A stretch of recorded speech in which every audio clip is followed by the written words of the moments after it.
बड़े बूढ़े सही कहते हैं कि जो व्यक्ति जैसे संगत जैसे माहौल में रहता है उसी रंग में रंग जाता है। जो व्यक्ति अच्छी संगत में रहता है तो वो अच्छा बन जाता है, और जो बुरी संगत में रहता है वो बुरा बन जाता है। एक लड़का था विक्रम, जो कि बहुत ही ईमानदार, अच्छा और मेहनती युवक था, लेकिन उसकी संगति हो जाती है दो गंदे लड़कों से, जिनमें एक था मनोहर और एक का नाम था दिनेश। दिनेश और मनोहर जो थे दोनों बुरी तरह से शराब पीते थे और जुआ भी खेलते थे। इसके साथ साथ वो जब भी उनकी इच्छा होती थी तब वो चले जाते थे रेड लाइट एरिया में, और वहाँ पर जाकर के अपने शरीर की गर्मी को शांत करते थे, अपनी जवानी का मजा लेते थे। इसी तरह से इन दोनों से दोस्ती जब विक्रम की हो जाती है तो ये धीरे धीरे विक्रम को शराब पिलाना शुरू कर देते हैं, और जब विक्रम शराब पीना सीख जाता है तो एक दिन की घटना का हम आपको जिक्र सुनाते हैं। ये तीनों बैठ करके शराब पी रहे थे। इनकी बोतल में मात्र 3 पैग बचे हुए थे। तभी मनोहर कहता है कि आज का आगे का क्या हाल होगा। तो उनका साथी दिनेश कहता है तुम ही बताओ मनोहर क्या होना चाहिए। तो ये तीनों कहते हैं पहले एक एक पैग बचा है, इसको डाल लो, इसके बाद आगे की बात को देखते हैं। तो ये तीनों बोतल में से जो पैग बचे थे उन तीनों को एक एक पैग पी लेते हैं। इसके बाद इनके ऊपर पूरी तरह से नशा का सुरूर चढ़ जाता है, पूरी तरह से मस्ती में मस्त हो जाते हैं। तब ये दोनों कहते हैं कि आज चलो दिनेश के लिए कुछ नया सोचते हैं। तो दिनेश कहता है कि आखिर इस विक्रम के लिए भी हमें कुछ सोचना चाहिए। तो मनोहर और दिनेश कहते हैं क्या सोचोगे।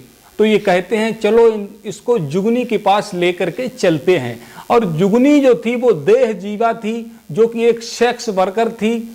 ऐसी सेक्स वर्कर उसके पास जो भी जाता था उसको वो पूरी तरह से संतुष्ट करके पूरा आनंद देती थी। इसीलिए दिनेश और मनोहर पहली बार जब जुगनी के पास जाते हैं तो वो उनको इस तरह से मस्त कर देती है, पूरे शरीर का जो सुख उनको मिलता है, तो ये बार बार उसके पास जाने लगते हैं।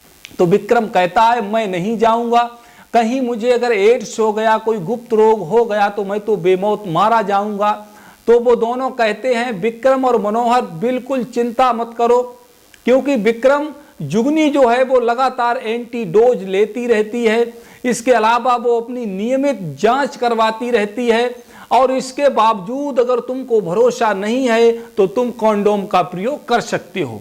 और आखिर में मनोहर जो था वो विक्रम को कसम दे देता है हमारी तुम्हारी कैसी दोस्ती, अगर तुम मेरी बात नहीं मानोगे, और मैं वादा करता हूं एक बार जो तुम मेरे साथ चलोगे तो तुमको मजा आ जाएगा, तुम रोज जाओगे। इतनी बातें होने के बाद विक्रम जो है उन दोनों के साथ चला जाता है, और जैसे ही जुगनी के कोठे पर पहुंचता है तो जुगनी के हाथों में विक्रम का हाथ दे करके कहते हैं कि जुगनी ये मेरा दोस्त है, पूरी तरह से कुंवारा है, आज तक इसने किसी के साथ भी शारीरिक संबंध नहीं बनाए हैं।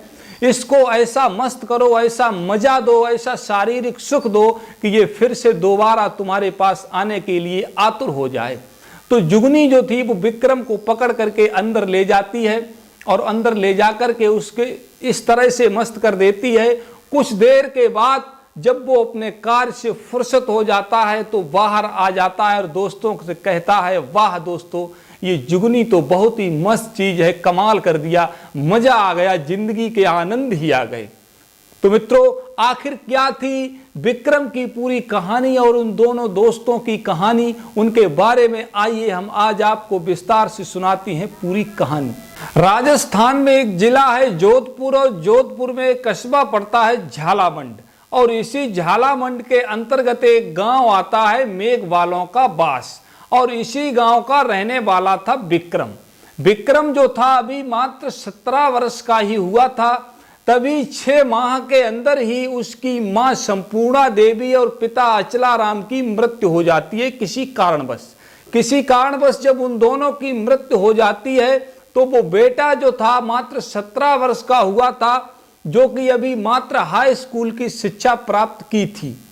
और जो विक्रम था उसकी 2 बड़ी बहनें थी, जिनकी शादी उनके माता पिता अपने जीवन काल के दौरान ही कर चुके थे। विक्रम का एक भाई था बड़ा, जिसका नाम था नेमीचंद। नेमीचंद की भी उसके माता पिता शादी कर चुके थे।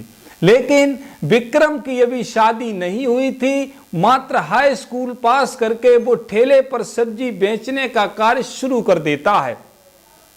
कुछ दिनों तक उसका ये कार्य चलता रहता है, लेकिन उसका इस कार्य में मन नहीं लगता है, तो वो परेशान हो जाता है। तभी उसको एक व्यक्ति मिलता है, धर्मेंद्र सोनी। और धर्मेंद्र सोनी जो था वो किसी फैक्ट्री में काम करता था। तभी वो उससे कहता है कि चलो तुम्हारी नौकरी हम लगवा देते हैं। धर्मेंद्र सोनी विक्रम को ले जाकर के एक बड़ी कंस्ट्रक्शन कंपनी में एक नौकरी लगवा देता है और वहां पर उसे अच्छी खासी तनख्वाह मिलने लगती है। इसके बाद उसका जीवन अच्छी तरह से जब व्यतीत होने लगता है, सुबह को 9 बजे वो ड्यूटी जाता है और शाम को 6-7 बजे वापस आ जाता था। इसके बाद वो स्नान करता था और स्नान करने के बाद अपने घर के बाहर या इधर उधर कहीं न कहीं बैठकर अपना टाइम व्यतीत करने लगता है। तभी उसी गांव के रहने वाले मनोहर और दिनेश, जो कि लफंगे प्रवृत्ति के व्यक्ति थे और उनकी इस चीज पर निगाह रहती थी कि आखिर कौन सा ऐसा युवक है जिसके पास पैसा भरपूर रहता है, उसके पास खर्च करने वाले कम है और पैसा ज्यादा है। तो दिनेश और मनोहर की नजर में चढ़ जाता है विक्रम। तो ये सोचते हैं किसी न किसी तरह से विक्रम से दोस्ती की जाए। तो पहले ये दोनों पास से होकर के गुजरते हैं, फिर धीरे धीरे उसके समीप जाते हैं और उससे दोस्ती करने का प्रयास करने लगते हैं और प्रयास करते करते उससे दोस्ती कर लेते हैं। इसके बाद जब विक्रम से दोस्ती हो जाती है तो वो उसको धीरे धीरे 1-2 पैग शराब के पिलाने शुरू कर देते हैं। शराब पिलाना जब उसको शुरू कर देते हैं और वो अच्छी तरह से शराब पीने लगता है, तो पहले तो ये दोनों अपने पैसे से उसको शराब पिलाते रहते हैं। इसके बाद जब कुछ दिन व्यतीत हो जाते हैं तो ये विक्रम से कहते हैं कि विक्रम पैसा लाओ, आज मेरे पास पैसा नहीं है और मुझे शराब लेनी है। तो विक्रम भी मना नहीं करता है, क्योंकि उसके वो दोनों दोस्त थे, पैसा दे देता है और शराब आ जाती है। इस तरह से तीनों मिलकर के शराब पीने लगते हैं। शराब पीने के बाद उसको ले जाकर के एक जो जुगनी नाम की महिला थी उसके साथ उसके संबंध स्थापित करवा देते हैं, यानी रेड लाइट एरिया में भी जाना शुरू कर देते हैं। इस तरह से बुरी तरह से उसको बिगाड़ करके रख देते हैं एक अच्छा खासे युवक को। इसके बाद क्या होता है कि ये दोनों सोचते हैं क्यों इसको जुआ को सिखाया जाए। तो ये 3 पत्ती का खेल खेलते थे दोनों, मनोहर और दिनेश। तो ये उससे कहते हैं कि आओ विक्रम तुम भी सीख लो। तो विक्रम कहता है तुम खेलो, मैं बैठ के देखूंगा। और देखते देखते विक्रम जो था 3 पत्ती का खेल खेलना सीख जाता है। इसके बाद मनोहर और दिनेश उससे कहते हैं कि आओ हम तीनों मिलकर के जुआ खेलते हैं। तब ये तीनों मिलकर के जुआ खेलने लगते हैं और जुए में जो है विक्रम जो था वो कम जानता था, तो उसको हरा देते थे और जो पैसा जीतते थे उस पैसे को विक्रम से लेकर के मनोहर और दिनेश आधा आधा बांट लेते थे और उस पैसे से जाकर के शराब पीते थे और रेड लाइट एरिया में जाकर के अपनी जिंदगी की मौज लूटते थे। इस तरह से उन दोनों का जीवन व्यतीत हो रहा था और जब भी पैसे की जरूरत पड़ती थी तो मनोहर जो है दिनेश से कहता था दिनेश किसी बहाने से विक्रम से पैसा ले लिया जाए। तो ये दोनों जाकर के उससे पैसा उधार भी लेना शुरू कर देते हैं। पैसा उधार लेते लेते पता ही नहीं चलता है विक्रम को, तब उसे पता चलता है जब उसका पैसा 1,10,000 रुपए हो जाता है। तो विक्रम एक दिन मनोहर से कहता है कि मनोहर मेरा पैसा वापस कर दो, नहीं तो मैं तुम्हारे घर वालों से शिकायत कर दूंगा। तो मनोहर इस धमकी से डर जाता है और सोचता है अगर इसने घर वालों से कह दिया तो हमारे घर वाले हमको घर से भगा देंगे, हमारी पिटाई भी कर सकते हैं।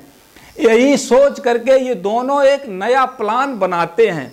और क्या प्लान बनाते हैं कि क्यों ना इस विक्रम को जान से मार दिया जाए, तो ये पैसा भी हमको देना नहीं पड़ेगा और कोई हमारे ऊपर शक भी नहीं करेगा। यही सोच करके एक दिन दिनेश विक्रम को फोन करता है कि विक्रम आ जाओ, आज मनोहर के पास बहुत पैसा है, झालामंड राजकीय जो इंटर कॉलेज है उसके पास हम चलेंगे और वहीं पर दारू पिएंगे और जुआ खेलेंगे। आज मनोहर से पैसा जीत लेंगे, इसके बाद तुम्हारे तो बारे न्यारे हो जाएंगे। इतना कहने के बाद देखिए, कोई भी व्यक्ति हो जिसको जुआ और शराब की लत लग जाती है वो एकदम आसानी से नहीं छूटती है। इसी तरह से विक्रम से भी वो लत आसानी से नहीं छूटी थी। तो विक्रम दिनेश के फोन करने पर राजकीय जो कॉलेज था उसके पास पहुंच जाता है और वहीं पर ये तीनों बैठ करके जबरदस्त दारू पीते हैं और दारू पीने के बाद जुआ का खेल स्टार्ट कर देते हैं। और खेल स्टार्ट करने के बाद फिर से कहते हैं एक एक पैग और लगा लिया जाए। तो ये अपने आप तो थोड़ी थोड़ी पीते हैं दोनों, मनोहर और दिनेश, लेकिन विक्रम को जबरदस्त दारू पिला देते हैं। विक्रम बिल्कुल नशे में धुत हो जाता है। तो वहां पर वो पहले से ही हाकी रखी हुई थी, उसको उठा करके मनोहर विक्रम के सिर पर मार देता है। विक्रम नीचे गिर जाता है तो दिनेश एक पत्थर उठाता है और उस पत्थर को उठा करके उसके सिर पर 3-4 बार करता है, जिससे वो तुरंत ही ढेर हो जाता है। इसके बाद ये दोनों विक्रम की लाश को उठाते हैं और उसके ऊपर कैरोसिन डालकर उसको जला देते हैं और इसके बाद लाश को उठा करके बोरे में भर के एक कुएं में डाल देते हैं। उसके ऊपर से एक पत्थर को बांधकर डाल देते हैं। 2-3 दिन गुजर जाते हैं, लेकिन विक्रम का कहीं पता नहीं चलता है। उसका भाई नेमीचंद बहुत प्रयास करता है, लेकिन फिर भी जब उसे कहीं पता नहीं चलता है तो वो जाकर के थाने में रिपोर्ट दर्ज करवाता है। रिपोर्ट दर्ज होने के बाद थाना कुडी भगताशनी के थाना प्रभारी जो थे अशोक आंजड़ा इस मामले की विवेचना शुरू कर देते हैं और विवेचना शुरू करते करते शायद दूसरे या तीसरे दिन एक मुखबिर उनको फोन करता है और कहता है कि सर, इस मामले में अगर आप मनोहर और दिनेश को उठाएंगे तो मुझे पूरी उम्मीद है कि केस का पूरा पर्दाफाश हो जाएगा। मुखबिर की सूचना मिलने के बाद तुरंत ही थाना प्रभारी अशोक आंजड़ा दिनेश और मनोहर को उठा लेते हैं और थाने में ले आते हैं। जब उन पे डंडा पुलिस का चलता है तो वो सीधी सीधे तरह से पूरा मामला बक देते हैं, बता देते हैं। तो पुलिस जाकर के लाश को कुएं से निकाल लेती है और लाश को निकालने के बाद जो हथियार प्रयुक्त किए गए थे उनको मारने में, पत्थर और हाकी, उसको भी कवर कर लिया जाता है, ढूंढ लिया जाता है। इसके बाद दोनों को कोर्ट में पेश किया जाता है। इसके बाद दिनेश और मनोहर को जेल में भेज दिया जाता है। तो मित्रों, अच्छी संगति और बुरी संगति का कितना असर पड़ता है आपको इस कहानी से पूरी तरह से समझ में आ चुका होगा कि एक भला सीधा साधा इंसान गलत लोगों के चंगुल में जाकर के जुआ भी खेलना सीखता है, शराब पीना सीखता है और कोठों पे जाना भी सीख जाता है। इसके बाद अंत में क्या होता है, उसको मृत्यु मिलती है। तो मित्रों, हमें गलत संगत से बचना चाहिए और कहानी का सुनाने का उद्देश्य भी मेरा यही है। धन्यवाद मित्रों।